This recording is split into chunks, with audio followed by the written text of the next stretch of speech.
नमस्कार दोस्तों, मेरा नाम है विजय कुमार गिरी और मैं आप लोगों का एक बार फिर से स्वागत करता हूं अपने यूट्यूब चैनल जिसका नाम है सुगा क्लासेस फॉर एग्रीकल्चर।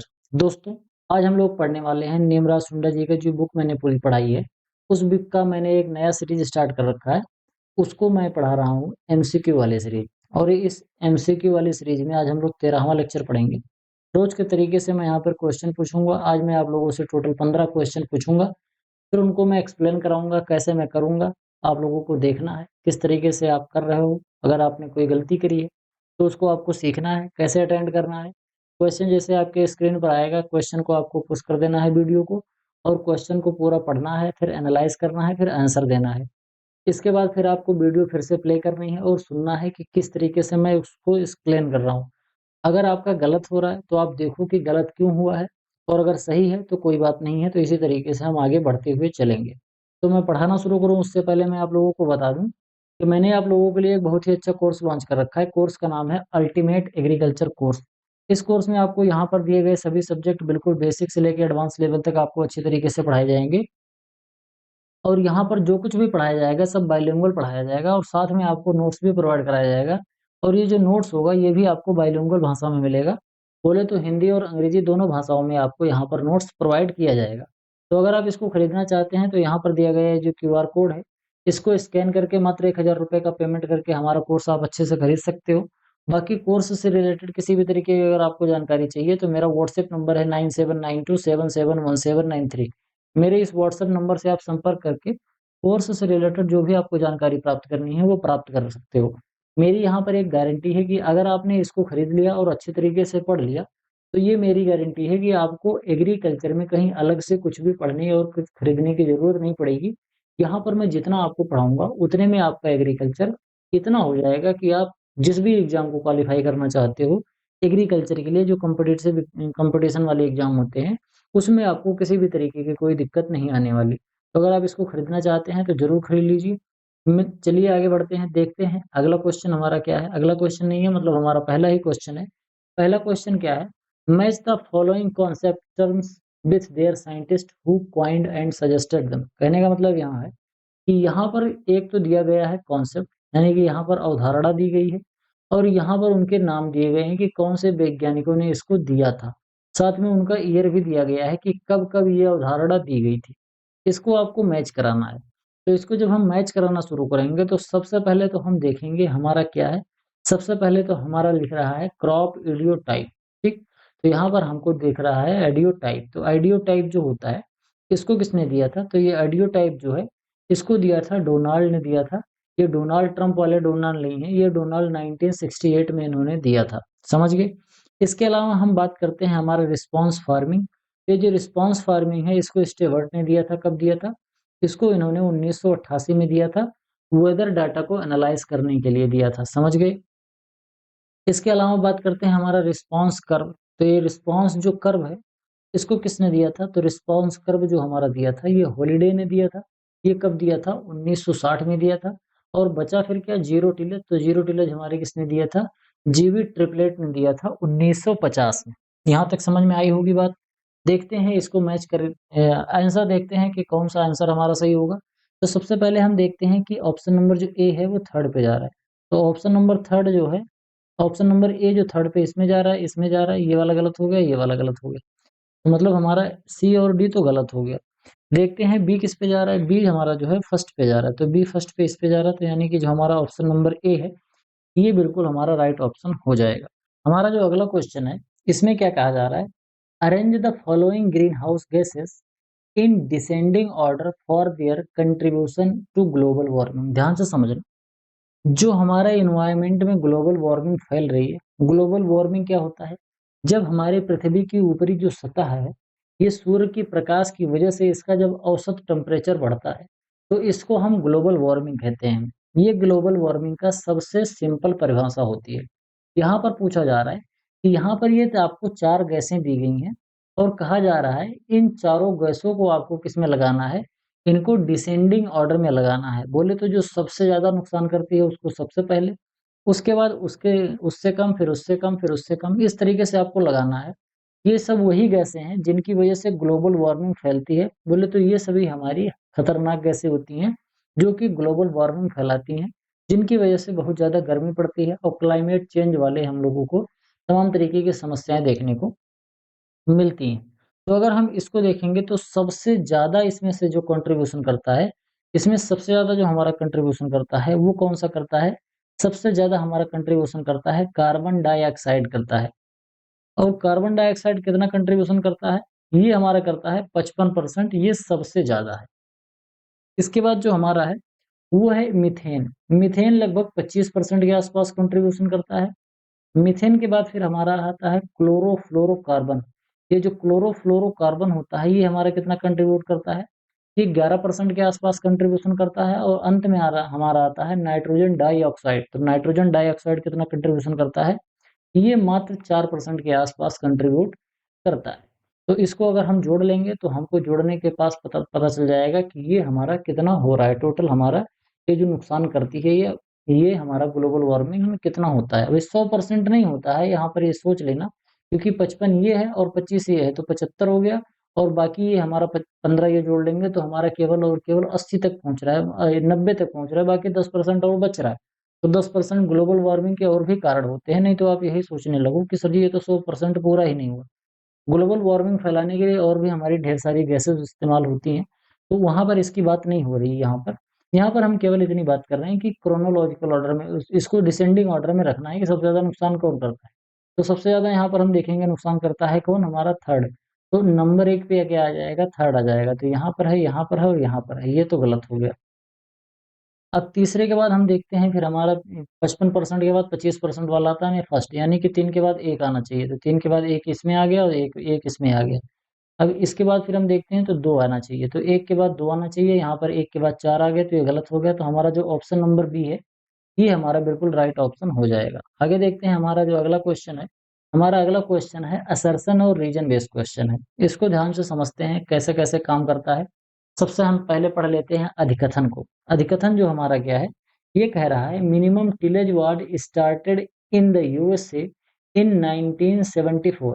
कह रहा है कि मिनिमम टिलेज जो भारत में यूएसए में स्टार्ट हुआ था, अमेरिका में, वो 1974 में स्टार्ट हुआ था।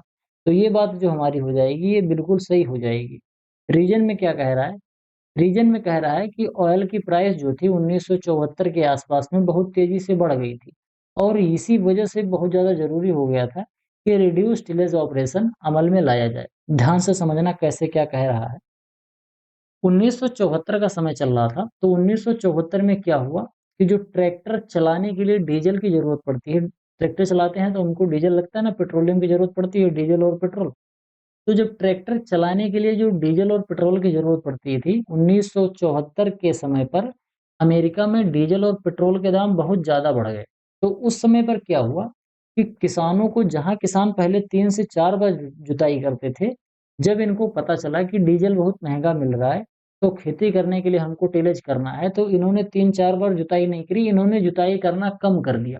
और जब इन्होंने जुताई करना कम कर दिया और कम जुताई पर ही इन्होंने अगली फसल बोई, तो उनको फसल में कोई बहुत ज़्यादा नुकसान देखने को नहीं मिला, प्रॉपर तरीके से उनको प्रोडक्शन देखने को मिला। मतलब इनका जो मुनाफ़ा था उसमें कोई विशेष प्रभाव नहीं पड़ा। हालाँकि वहाँ पर मुनाफ़ा थोड़ा-सा बढ़ भी गया, तो इसी वजह से मिनिमम टिलेज का कॉन्सेप्ट आया था 1974 के आसपास में। समझ गए यहाँ तक बात? तो अगर हम देखें तो हमारा जो असर्शन और रीजन है, ये हमारे दोनों के दोनों सही हैं, और जो रीजन है ये असर्शन को करेक्टली एक्सप्लेन कर रहा है। कैसे? अगर डीजल के प्राइस नहीं बढ़े होते तो लोग मिनिमम टिलेज करना स्टार्ट ही नहीं करते। वो तो डीजल और पेट्रोल के प्राइस जब बढ़ गए, तो इसी वजह से मिनिमम टिलेज स्टार्ट हो गया, क्योंकि उस समय डीजल और पेट्रोल महँगा बिक रहा था। तो यहाँ पर हमारा असर्शन और रीजन दोनों ही सही है, और बाकी जो रीजन है ये असर्शन को बहुत अच्छी तरीके से एक्सप्लेन भी कर रहा है। आगे बात करते हैं, हमारा अगला क्वेश्चन क्या है?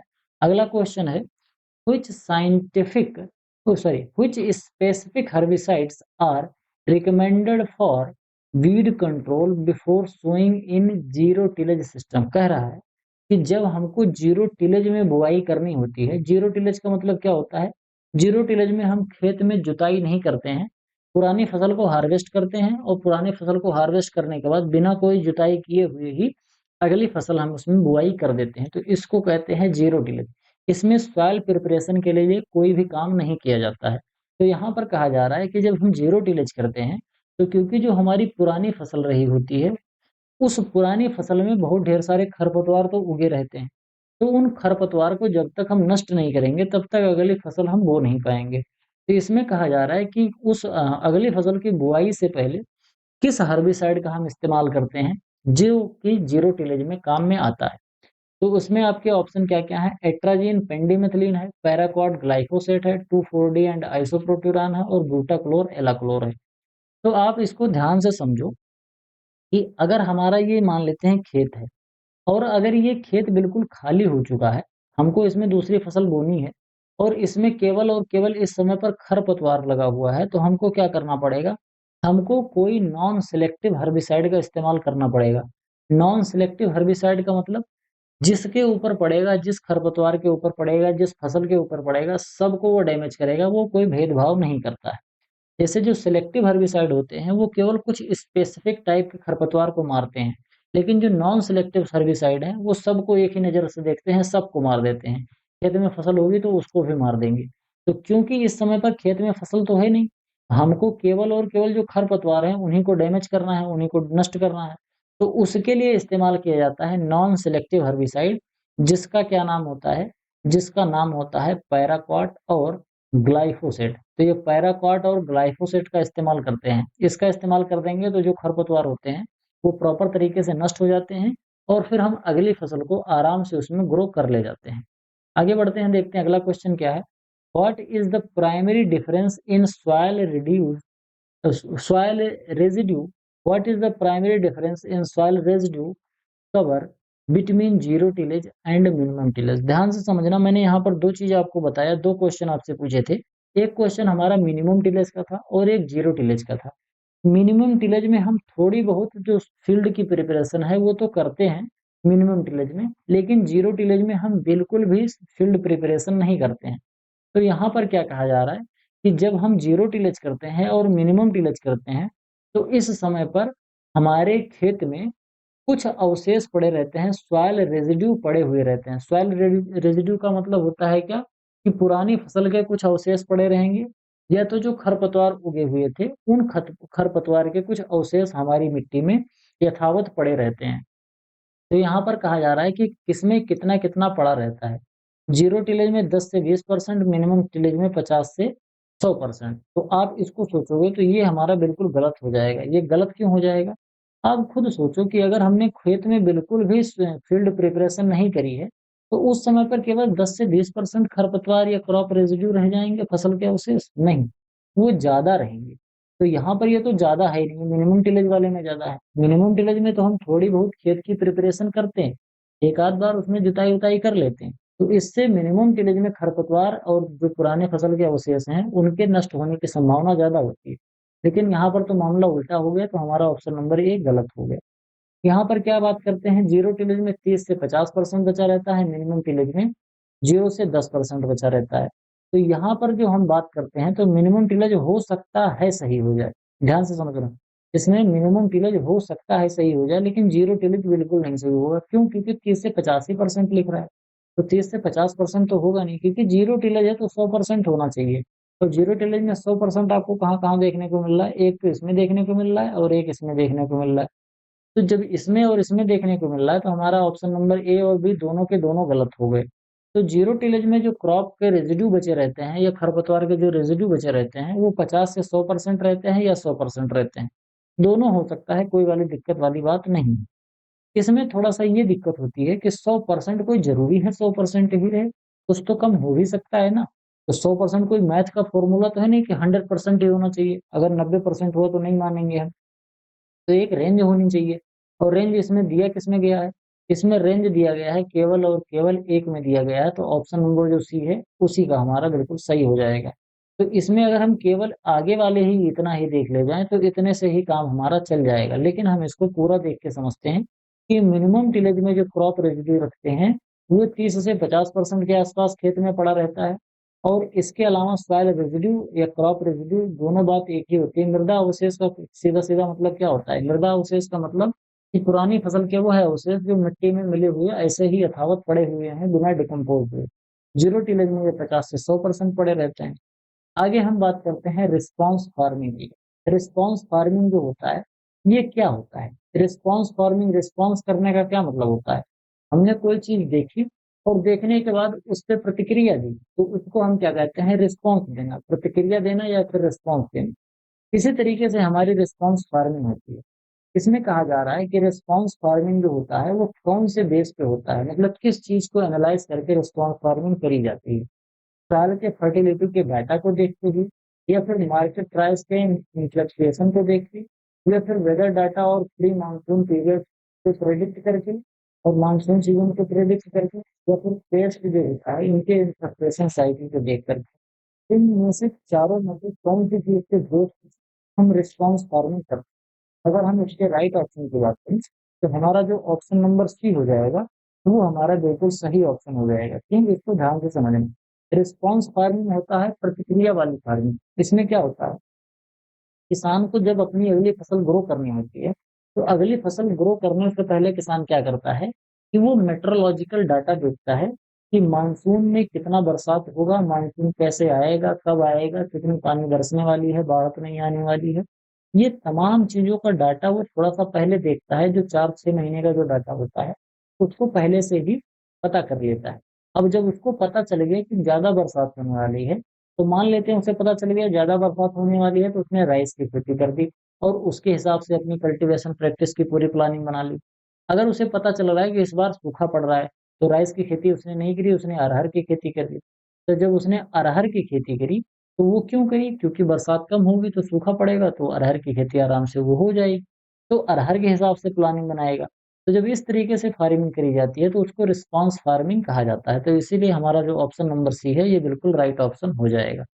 आगे बात करते हैं, which of the following is not a synonym of और सिनोनिम और related term for sustainable agriculture as mention in the text. ये सस्टेनेबल एग्रीकल्चर जहां से मैंने यहाँ एक क्वेश्चन को उठाया है, वहां पर बुक में आसपास में लिखा हुआ है सस्टेनेबल एग्रीकल्चर के और भी सिनोनिम्स वहां पर लिखे हुए हैं। आपको बताना है कि उस सस्टेनेबल एग्रीकल्चर के सिनोनिम्स में से इनमें से कौन सा सिनोनिम्स जो है वो सस्टेनेबल एग्रीकल्चर का नहीं है। तो इकोलॉजिकल का फार्मिंग जो हमारा है, ये तो सिनोनिम्स है। नेचुरल फार्मिंग ये भी सिनोनिम्स है सस्टेनेबल एग्रीकल्चर का। इसके अलावा हमारा जो पर्माकल्चर है, ये भी हमारा क्या होता है? सस्टेनेबल एग्रीकल्चर का ही ये सिनोनिम्स होता है।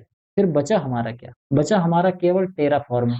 तो टेराफॉर्मिंग हमारा ये सिनोनिम्स नहीं है सस्टेनेबल एग्रीकल्चर का, इसलिए हमारा जो ऑप्शन नंबर सी है ये बिल्कुल सही हो जाएगा। अब इसको थोड़ा-सा समझ लेते हैं कि ये टेराफॉर्मिंग होता क्या है? टेराफॉर्मिंग क्या होता है? ग्रोइंग ऑफ क्रॉप्स क्या होता है? Growing of crops in totally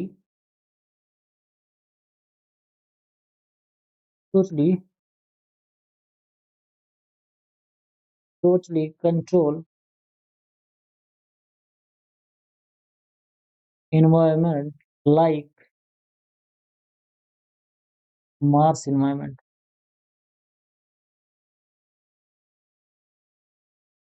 ध्यान से समझना। कहने का मतलब ये है कि इसमें जब हम फसलों की खेती करने का अध्ययन करते हैं, तो हम ऐसे करते हैं कि जैसे मार्स पे हमको खेती करना है, मार्स का जो एनवायरनमेंट है, उस एनवायरनमेंट को ध्यान में रखते हुए, वैसे वहाँ वायुमंडल तो है नहीं, हम इस तरीके से खेती करते हैं कि अगर हम मार्स पे फ्यूचर में जाएँगे, जैसे कि इलन मस्क का सपना है कि आने वाले कुछ सालों में हम मार्स पे एक बस्ती बसा देंगे, आदमी वहाँ पर रहेंगे, मंगल पर। तो उनका ये जो विज़न है, उसको साकार करने के लिए टेराफॉर्मिंग पे इस समय विधिवत रिसर्च चल रही है। इसमें क्या करते हैं कि खेती करने के ऐसे-ऐसे तरीके खोजे जा रहे हैं कि जिससे मार्स पे हम खेती कर पाएँ। मार्स पे हमारे पास जो-जो संसाधन हैं और उन संसाधनों में पृथ्वी से कुछ संसाधन ले जाके हम वहाँ पर किस तरीके से खेती करें कि प्रॉपर कंट्रोल वे में हम वहाँ पर खेती कर ले जाएँ। इसी के लिए यहाँ पर रिसर्च चल रहा है और इस तरीके की जो फ़ॉर्मिंग होती है, उसको हम क्या कहते हैं? उसको हम टेराफ़ॉर्मिंग कहते हैं। समझ गए? आगे हम बात करते हैं the concept of ideotype model plant suggests that क्या बताता है? यहाँ पर कहा जा रहा है कि एडियोटाइप क्या होता है? मॉडल प्लांट का क्या मतलब है? तो यहाँ पर आपको 4 ऑप्शन दिए गए हैं। क्रॉप एडियोटाइप जो होता है, ये होता क्या है? तो ये सीएम डोनाल्ड ने दिया था क्रॉप ऑडियोटाइप, और इसका मतलब क्या होता है? आपको ये चारों पढ़ना है और चारों पढ़ के बताना है।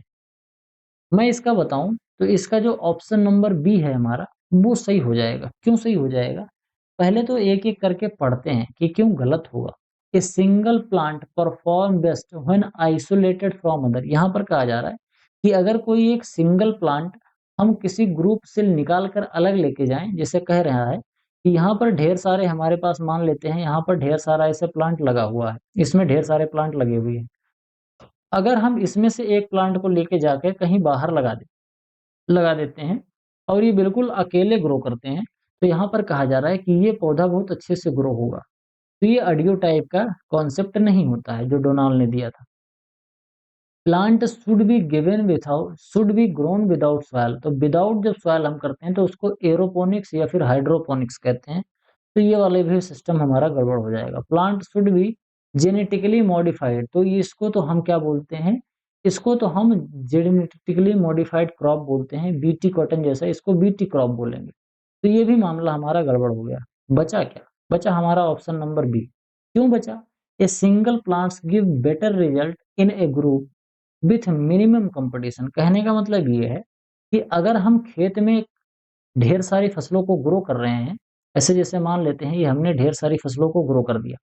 अब ये ढेर सारी फसलों को जब हम एक साथ ग्रो कर रहे हैं, इस कंडीशन में इन किन्हीं 2 पौधों के अगल-बगल में जो 2 पौधे लगे हुए थे, अगर इनके बीच में मिनिमम कंपटीशन होगा, मतलब आपस में एक-दूसरे से कंपटीशन नहीं करेंगे, चाहे वो न्यूट्रिएंट को लेकर हो, चाहे स्पेस को लेकर हो, चाहे एयर को लेकर हो, चाहे वाटर को लेकर हो, मतलब पौधे जो रिसोर्सेज़ यूज़ करते हैं, अगर उन रिसोर्सेज़ के लिए पौधे आपस में एक-दूसरे से कंपटीशन नहीं करेंगे, पता चला कि ये वाला पौधा जो है, इस वाले को दबा रहा है, ये वाला पौधा इस वाले को दबा रहा है, तो इससे दोनों दब जाएँगे अल्टीमेटली। तो उस कंडीशन में हमको प्रोडक्शन नहीं मिलेगा। तो यहाँ पर कहने का सीधा-सीधा मतलब ये है कि हमको ऐसे प्लांट ग्रो करने हैं, जो कि आपस में मिनिमम कंपटीशन करें और ग्रुप में रहते हुए एक अच्छा रिज़ल्ट दे पाएँ। इसी को हम कहते हैं क्रॉप ऑडियोटाइप। हर क्रॉप का ऑडियोटाइप ख़ैर अलग-अलग होता है, लेकिन ये जो मामला है, ये वाला मामला ये सभी क्रॉप में एक साथ लागू हो सकता है। जैसे मैंने कह दिया कि क्रॉप ऐसी होनी चाहिए जिसके तने में बहुत ढेर सारा फाइबर हो। तो आप सोचो कि अगर हमने ऐसा कह दिया कि उसके तने में बहुत ढेर सारा फाइबर हो, तो ये केवल जूट के केस में अच्छा है, क्योंकि जूट के केस में तने में जितना ज़्यादा फाइबर होगा, उतना ही ज़्यादा हमको रेशा मिलेगा। लेकिन अगर यही चीज़ हमने गन्ने के लिए कह दिया, तो गन्ने में अगर जितना ही ज़्यादा फाइबर होगा, उतना ही कम उसके अंदर रस होगा। तो गन्ने के लिए तो वो बात खराब हो जाएगी। इसीलिए हर क्रॉप का ऑडियो टाइप अलग-अलग होता है। लेकिन यहाँ पर ये जो बात कही जा रही है, ये सभी पौधों पर जितनी भी हम क्रॉप ग्रो करते हैं, ये सब पे लागू हो जाता है, इसलिए हम इसको यहाँ पर सही मानेंगे। बाकी हर पौधे का ऑडियो टाइप अलग-अलग होता है। बाकी ऑडियो टाइप के बारे में बहुत डिटेल में मैंने अपने अल्टीमेट एग्रीकल्चर कोर्स में बहुत डिटेल में पढ़ाया है, समझाया है। आगे हम बात करते हैं, अगला क्वेश्चन हमारा क्या है? Arrange the following historical event in agriculture in correct chronological order. यहाँ पर कहा जा रहा है कि ढेर सारे हिस्टोरिकल इवेंट एग्रीकल्चर में हुए हैं और ये कब-कब हुए हैं, उसके हिसाब से इसको क्रोनोलॉजिकल ऑर्डर में आपको अरेंज करना है। तो एक-एक करके हम देखना शुरू करते हैं। तो सबसे पहले हम क्या देखेंगे?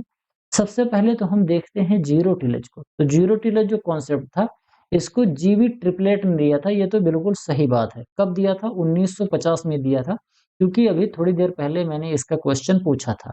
तो ये जो हमारा हो जाएगा 1950 हो जाएगा। अगला है suggestion of response curve y holiday. Holiday ने रिस्पॉन्स कर्व वाला जो सजेशन दिया था, ये कब दिया था? इसको दिया गया था 1960 में दिया गया था। समझ गए? इसके अलावा हम बात करते हैं तो हमारा जो अगला है रिस्पॉन्स फार्मिंग का। तो रिस्पॉन्स फार्मिंग जो स्टीवर्ट ने दिया था, ये कब दिया था? रिस्पॉन्स फार्मिंग जो दिया गया था स्टीवर्ट के द्वारा, ये 1988 में दिया गया था। इसको भी मैंने अभी मैचिंग वाले में पूछा था। अगला है हमारा concept of ideotype given by Donald. Donald ने क्रॉप की एडियोटाइप का जो कॉन्सेप्ट है, इसको कब दिया था? तो रिस्पॉन्स जो हमारा है क्रॉप जो एडियोटाइप है, इसको डोनाल्ड ने दिया था 1968 में। अब इसको जो हम क्रोनोलॉजिकल ऑर्डर में रखते हैं, तो सबसे पुराना हमारा क्या है? 1950 है, तो 1950 यानी कि ए। तो सबसे पहले तो हमारा फर्स्ट आना चाहिए, तो फर्स्ट इसमें और इसमें आ रहा है, ये तो गलत हो गया दोनों। तो ये देख लिया। दूसरे नंबर पर क्या आना चाहिए? 50 के बाद फिर हमारा 60 है, तो 60 आ जाएगा, यानी कि 1 के बाद 2 आ जाएगा, बिल्कुल सही है। इसके बाद क्या आएगा? 60 के बाद हमारा 68 आएगा, 68 के बाद 88 आएगा, तो यानी कि 2 के बाद 4 आना चाहिए। तो यहाँ 2 के बाद तो 3 है, तो ये भी गलत हो गया, तो हमारा जो ऑप्शन नंबर फर्स्ट है, ये हमारा बिल्कुल राइट ऑप्शन हो जाएगा। आगे देखते हैं अगला क्वेश्चन क्या है? इन टिल प्लांटिंग, जब हम टिल प्लांटिंग करते हैं, तो which of the following operation are accompanies in a single pass. कह रहा है जब हम टिल प्लांटिंग करते हैं, तो टिल प्लांटिंग में एक ही बार जब हम ट्रैक्टर चलाते हैं अपने खेत में, तो एक ही बार ट्रैक्टर चलाते समय कौन-कौन सी प्रक्रियाएं होती हैं, ये आपको बताना है। इसको आप ध्यान से समझो। क्या कर रहा है? क्लीनिंग द क्रॉप रो, यहाँ पर फसल की पंक्ति की बिल्कुल सफाई करी जा रही है। फिर ओपनिंग ऑफ सॉइल, मिट्टी को खोला जा रहा है। फिर सीड को डाला जा रहा है और मिट्टी को कवर किया जा रहा है। तो जब हम टिल प्लांटिंग करते हैं, तो ये चारों की चारों प्रक्रियाएं एक साथ हमारी होती हैं, तो इसमें चारों के चारों ऑप्शन हमारे जो हैं वो सही हो जाएंगे। ये चारों ही करे जाते हैं। समझ गए? ध्यान से समझना कैसे किया जाता है। ट्री प्लांटिंग में क्या होता है कि हमारी जो पुरानी फसल के रेजिड्यू पड़े हुए हैं, उन पुरानी फसल की जो पंक्तियाँ हैं, जैसे मान लेते हैं एक पंक्ति यहाँ, एक पंक्ति यहाँ, एक पंक्ति यहाँ और एक पंक्ति यहाँ। इस तरीके से पुरानी फसल की पंक्ति यहाँ पर लगाई गई थी। हमको क्या करना है कि अब इस पुरानी पंक्ति की जगह पे हमको नई पंक्ति लगानी है, तो एग्ज़ैक्ट यहीं तो लगाएँगे नहीं, तो हम क्या करेंगे, दूसरी फसल जो लगाएँगे बीच में इस जगह पर लगाएँगे। अब जब हम बीच में इस जगह पर लगाएँगे, तो ये हमारी जो नई फसल है और ये जो हमारी ओल्ड फसल है, तो ओल्ड फसल के कुछ पत्तियाँ, तने, कुछ अवशेष इसके यहाँ-यहाँ तो पड़े रहते हैं ना बीच में, यहाँ वाले एरिया में भी तो पड़े रहते हैं। तो क्या करते हैं जब हम टिल प्लांटिंग करते हैं कि एक बार जब ट्रैक्टर चलता है, तो ट्रैक्टर के आगे जो लगा होता है सिस्टम, वो क्या करता है कि पहले यहाँ के जो रेज़िड्यू पड़े हुए हैं, पुरानी फसलों के जो अवशेष पड़े हुए हैं या खरपतवार हैं, वो साफ़ होते जाएँगे। साफ़ कैसे होंगे? यहाँ से वो इसको खुरच के इधर कर देगा और यहाँ से खुरच के इसको इधर कर देगा। इस तरीके से वो धीरे-धीरे साफ़ होता जाता है। इसके बाद करेंगे, इसके बाद ये जो मिट्टी साफ़ हुई है, इस मिट्टी में एक नाली बनती जाती है, मतलब मिट्टी को ऐसे खोदते हुए चला जाता है ट्रैक्टर, उसके पीछे जो इक्विपमेंट लगा होता है। अब जब ये ओपन हो रहा है, तो जैसे ओपन होगा, तुरंत ही ओपन होने के साथ उसमें जो ओपन हो रहा है, जगह मतलब जो खोदी जा रही है, उसमें तुरंत ही सीड गिरना स्टार्ट हो जाता है, सीड भी साथ में ही गिरता रहता है। और पीछे से एक चीज़ और लगी होती है, वो क्या करता है, वो जो सीड पड़ा हुआ है मिट्टी के अंदर, उसको ढकने का काम करता है, अगल-बगल की मिट्टी से वो ढक देता है। और ये सभी की सभी प्रक्रियाएँ एक साथ होती रहती हैं। ट्रैक्टर चलेगा तो सबसे पहले कि पुरानी फसल की जो रो होगी वो सही करी जाएगी, मतलब उसको साफ किया जाएगा, फिर मिट्टी को खोला जाएगा, सीड को डाला जाएगा, फिर मिट्टी को कवर कर दिया जाएगा। ये पूरी प्रक्रिया ट्रैक्टर चलता जाता है और ये पूरी प्रक्रिया एक ही साथ होती जाती है। ट्रैक्टर को दोबारा खेत में उस जगह पर नहीं जाता है। तो इसी को हम बोलते हैं क्या? टिल प्लांटिंग बोलते हैं। अगला है हमारा शिफ्टिंग कल्टीवेशन। शिफ्टिंग कल्टीवेशन को ही हम झूमिंग कल्टीवेशन बोलते हैं और ये कहाँ पर किया जाता है और इसको करने से कौन-कौन सी दिक्कत होती है। तो सबसे पहले तो हम बात कर लेते हैं इसके एनवायरमेंटल स्ट्रेस की, यानी कि हमारे पर्यावरण पर कौन-कौन सा नुकसान पड़ता है। तो एक तो हमारा है सॉइल सैलिनिटी बढ़ती है, मिट्टी के अंदर लवणता बढ़ती है। दूसरा है सॉइल इरोजन बढ़ता है, तीसरा है वाटर लॉगिंग बढ़ता है और चौथा है यूट्रोफिकेशन बढ़ता है। तो इसकी वजह से कौन-सी समस्या देखने को मिलती है? तो जब हम झूमिंग कल्टीवेशन करते हैं तो उससे सॉइल इरोजन बढ़ता है। तो हमारा जो ऑप्शन नंबर बी है, ये बिल्कुल सही हो जाएगा। समझ लेते हैं थोड़ा-सा कि शिफ्टिंग कल्टीवेशन करा कहाँ जाता है। ये आपको बताना है कि शिफ्टिंग कल्टीवेशन भारत के कौन-कौन से राज्य में करा जाता है और जिसको हम झूमिंग कल्टीवेशन बोलते हैं। ये आपको कमेंट में ज़रूर लिखना है। आप जानते हो तो कमेंट में ज़रूर लिखो।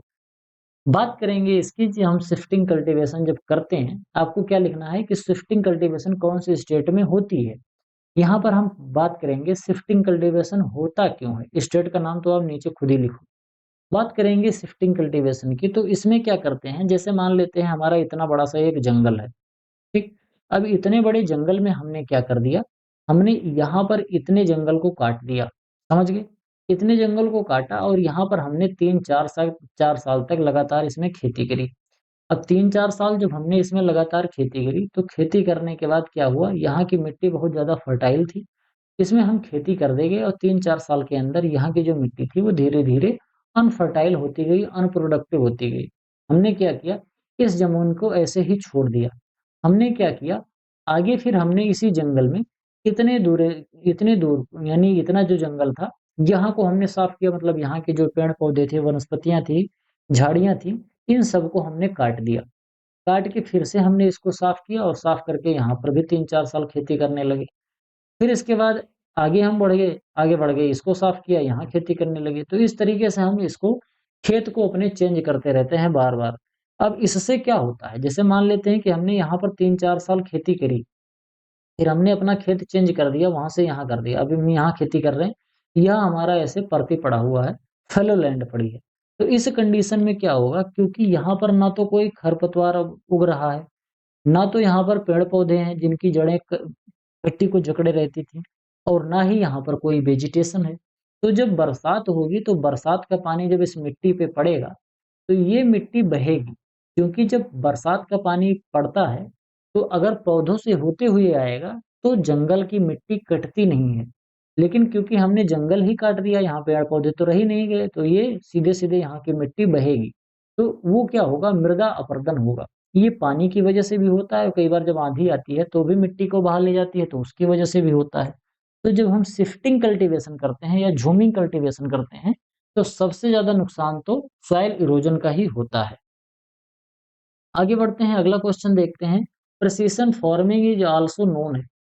ये प्रिसिशन फार्मिंग क्या होता है, जिसको परिशुद्धता वाली खेती कहा जाता है, ये क्या होता है? साइट स्पेसिफिक फार्मिंग होती है, या फिर इको फार्मिंग होती है, या फिर रिस्पॉन्स फार्मिंग होती है, या फिर नेचुरल फार्मिंग होती है? तो नेचुरल फार्मिंग तो होती नहीं है। ये तो मैंने आप लोगों को बता ही दिया था कि नेचुरल फार्मिंग सस्टेनेबल एग्रीकल्चर में आता है। रिस्पॉन्स फार्मिंग भी नहीं होगा, और इसके अलावा हमारा इको फार्मिंग भी नहीं होगा। हमारा होगा क्या? साइट स्पेसिफिक फार्मिंग होता है, जिसको हम प्रिसिशन फार्मिंग बोलते हैं। प्रिसिशन फार्मिंग की जब हम डेफिनिशन को देखेंगे, तो बुक में जो हमको डेफिनिशन मिलती है, उसमें ये सीधे-सीधे लिखा हुआ है कि साइट स्पेसिफिक फार्मिंग इसको कहते हैं। समझ गए? अगर हम इसकी डेफिनिशन की बात करें, तो इसकी डेफिनिशन क्या होती है? Precision farming site specific farming होती है। समझ गए? Precision farming is a type of site-specific farming in which farmer used to collect the precise data of the soil and their fertility, their environment, their climatic condition of the particular field for growing crops. तो इसको हम क्या कहते हैं? Site specific farming बोलते हैं। इसमें मिट्टी देखी जाती है, मिट्टी को चेक किया जाएगा, उसकी कंडीशन कैसी है, कौन सी फसल इसमें लग सकती है, बरसात यहाँ पर कैसा हो रहा है, मेट्रोलॉजिकल कंडीशन कैसी है, आने वाले समय में मानसून किस तरीके से रहने वाला है। ये सब जब तमाम डाटा लेने के बाद खेती करी जाती है, तो उसको प्रिसिशन फार्मिंग बोलते हैं, कि हम एक-एक चीज़ को ध्यान से देख के करेंगे, कोई चीज़ ऐसे रैंडमली नहीं करेंगे। आगे बात करते हैं, global warming is caused because of earth absorb solar energy but reflect back energy in the form of ultraviolet radiation, gamma radiation, infrared radiation and X-ray. कह रहा है कि जो ग्लोबल वार्मिंग इसलिए होती है, क्योंकि पृथ्वी सौर ऊर्जा को अवशोषित करती है, लेकिन ऊर्जा को किस रूप में वापस परावर्तित करती है। यहाँ पर ये चीज़ आपसे कही जा रही है। तो इसको जब हम देखते हैं, तो क्या आएगा हमारा, इसमें जो हमारा राइट ऑप्शन होगा, वो क्या होगा? इंफ्रारेड रेडिएशन होता है। इसको ध्यान से समझते हैं कि जो हमारा अर्थ है, ये एब्ज़ॉर्ब कर लेती है ज़्यादातर जो हमको सनलाइट मिलती है, जैसे हमारा ये पृथ्वी है, ये हमारा सूर्य है। तो सूर्य का जो प्रकाश है, ये जब हमारी पृथ्वी पर पड़ती है, तो ज़्यादातर जो भाग है, ये पृथ्वी एब्ज़ॉर्ब कर लेती है। यानी कि जो पृथ्वी की ऊपरी सतह है, हमारी मिट्टी जो है, इस ऊष्मा को एब्ज़ॉर्ब कर लेती है। एब्ज़ॉर्ब करने के बाद क्या करती है कि इसको, जैसे दिन में तो एब्ज़ॉर्ब कर लिया, रात को इसको बाहर फेंकना है। लेकिन बाद में इसको रात को वो फेंकती नहीं है, और नहीं फेंकती है, ऐसा क्यों होता है? क्योंकि ग्लोबल वार्मिंग की वजह से हमारे पृथ्वी का जो एनवायरनमेंट है, वो ऐसा हो गया है कि एनर्जी आती तो ज़रूर है, लेकिन जब वापस जाती है, तो उसी में फँस के रह जाती है। तो ये इस तरीके की दिक्कत हो रही है हमारी ग्लोबल वार्मिंग की वजह से, और इंफ्रारेड जो रेडिएशन होता है, इसकी वजह से होती है, जिससे कि पृथ्वी पर जो लाइट आती है, या पृथ्वी पर जो ऊष्मा आ रही है, वो बैक नहीं जाती, दोबारा वापस नहीं जाती। तो हमारी पृथ्वी गर्म बनी रहती है। समझ गए? जैसे आप लोगों ने देखा होगा कि ठंडी में जब सूर्य जैसे ढलता है तो उसके बाद गर्मी थोड़ी-सी बढ़ जाती है। क्यों? क्योंकि सूर्य ढल रहा है।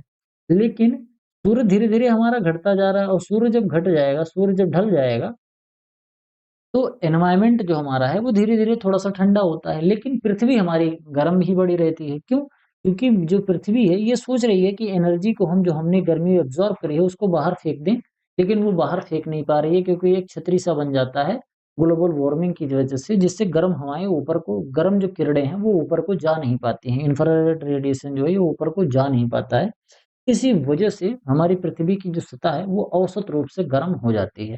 आगे बात करते हैं which of the following statement about zero tillage is incorrect. यहाँ पर ज़ीरो टिलेज के लिए यहाँ पर आपको 4 स्टेटमेंट दिया गया है। आपको बताना है कि ज़ीरो टिलेज की अगर हम बारे में बात करते हैं तो इसमें 4 में से कौन-सा स्टेटमेंट हमारा गलत है? जो गलत होगा वही सही होगा।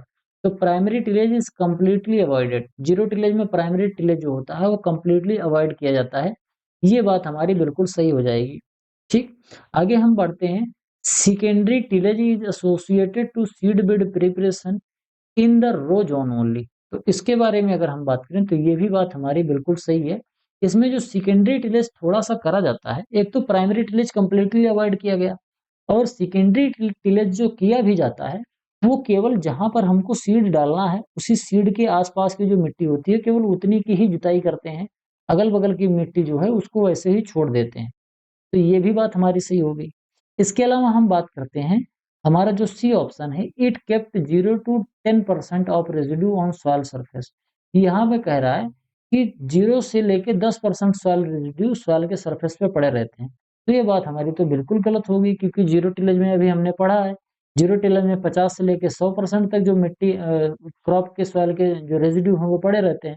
तो हमारा सी ऑप्शन गलत हो जाएगा, तो यही जो सी गलत हो रहा है यही हमारा सही ऑप्शन हो जाएगा। टिल प्लांटिंग ऑपरेटेड एडॉप्टेड, इसमें टिल प्लांटिंग करते हैं मतलब पहले तो क्रॉप के रेज़िड्यू को सॉइल रेज़िड्यू को साफ किया जाएगा, मिट्टी को चीरा जाएगा, फिर सीड को रिप्लेस किया जाएगा और मिट्टी से ढक दिया जाएगा, इसलिए सीड को कवर कर दिया जाएगा। चारों चीज़ें एक साथ होती रहती हैं, तो ये भी हमारा यूज़ हो जाएगा। तो ये भी हमारा सही है, इस वजह से ये भी गलत हो जाएगा, तो हमारा ऑप्शन नंबर जो सी है, ये बिल्कुल राइट ऑप्शन हो जाएगा। आगे हम बात करते हैं, हमारा जो 15वां क्वेश्चन है, वो क्या है?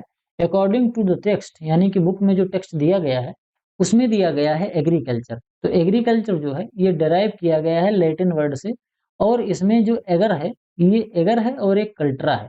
तो ये 2 शब्दों से मिलकर बना है एग्रीकल्चर, लैटिन वर्ड के 2 शब्द हैं, एग्रा और कल्ट्रा। एगर और कल्ट्रा, तो यहाँ पर पूछा जा रहा है कि एगर का मीनिंग क्या है? अगर का क्या मायने होता है एगर का? तो एगर का मायने होता है क्रॉप या फिर सॉइल या फिर वाटर या फिर कल्चर। तो कल्चर तो होगा नहीं, कल्चर तो कल्ट्रा का होता है। कल्चर तो कल्ट्रा का होता है। एगर का क्या होता है? एगर का सीधा-सीधा मतलब होता है सॉइल। ठीक? तो हमारा जो ऑप्शन नंबर बी है, ये बिल्कुल राइट हो जाएगा। सॉइल की कल्टीवेशन को हम क्या बोलते हैं? एग्रीकल्चर बोलते हैं। सबसे सिंपल परिभाषा सॉइल की कल्टीवेशन को कहते हैं। Soil cultivation of soil is known as agriculture. ये सबसे बेसिक परिभाषा होती है, कंप्लीट परिभाषा ये भी नहीं होती है। तो आज के लिए केवल इतना ही। आई होप आपको वीडियो पसंद आया होगा, मेरा एफर्ट आपको अच्छा लगा होगा, जो मैंने एक्सप्लेन किया है आपने कुछ नया सीखा होगा।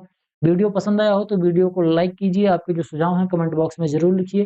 बाकी चैनल को सब्सक्राइब कीजिए, दोस्तों के साथ शेयर कीजिए। हमारा अल्टीमेट एग्रीकल्चर का कोर्स खरीद के एक बार अच्छे से पढ़ाई करना चाहते हैं तो व्हाट्सएप से हमसे संपर्क ज़रूर कीजिए। मिलते हैं किसी दूसरी वीडियो में, तब तक के लिए इजाज़त दीजिए। धन्यवाद।